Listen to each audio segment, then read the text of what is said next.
اللهم صل على محمد وعلى آل محمد كما صليت على إبراهيم وعلى آل إبراهيم إنك حمید مجید۔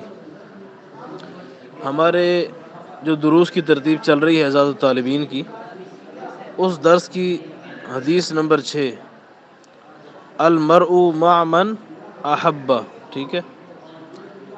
میں نے آپ سے عرض کیا تھا کہ ہم ساتھ ساتھ جس کتاب سے حدیث ہے اس کا بھی ذکر کریں گے، جیسے کہ تخریج بھائی کس سے نکالا گیا ہے، تو اس کو کس سے نکالا گیا ہے؟ مشکات شریف سے۔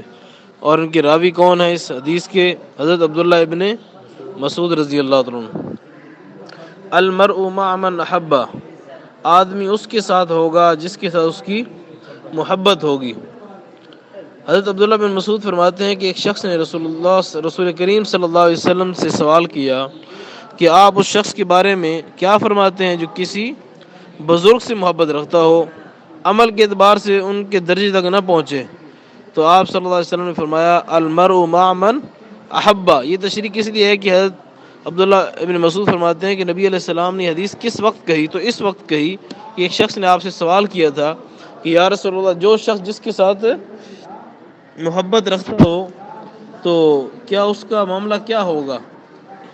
آپ نے فرمایا المرء مع من احبہ، کہ ہر شخص اس کے ساتھ ہوگا جس سے اس کی محبت ہے۔ اس سے معلوم ہوا کہ ہمیں اللہ والوں سے، اپنے والدین سے، جس سے محبت ہوگی، خان صاحب ٹھیک ہے، ہمارا حشر بھی انہی کے ساتھ ہوگا۔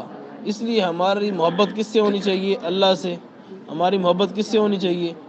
رسول اللہ سے۔ ہماری محبت کس سے ہونی چاہیے؟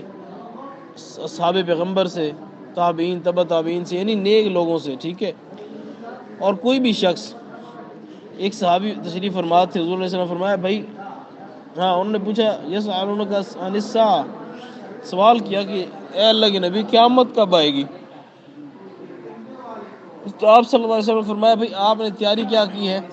آپ نے تیاری کیا کر رکھی ہے؟ انہوں نے فرمایا رسول اللہ میں اللہ اور اس کے رسول سے محبت کرتا ہوں۔ تو آپ نے فرمایا کہ بس اس سے بڑی کوئی بات نہیں کہ قیامت کے دن ہر شخص کا حشر اس کے ساتھ ہوگا جس سے اس کو محبت ہوگی، ٹھیک ہے جی۔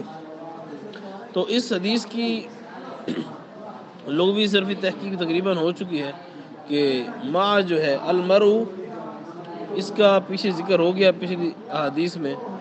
تو یہاں پر یہی ہے کہ مع جو ہے اسم ہے جو مضاف ہو کر مستعمل ہو رہا ہے، جو مضاف ہو کر مستعمل ہوگا، ٹھیک ہے۔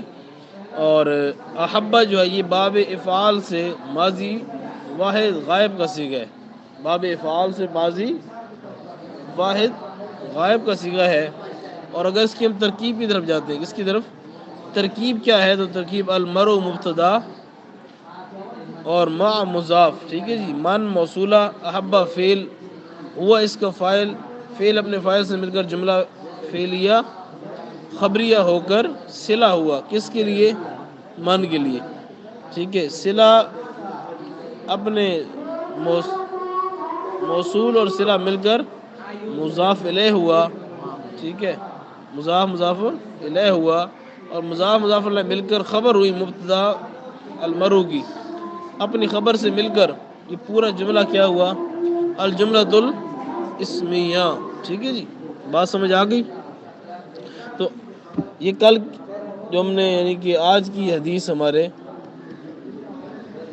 سبق کی جو ہے ذکر ہو گئی، تو دوسری حدیث انشاءاللہ اگلے درس میں جو ہے اس کو بیان کیا جائے گا۔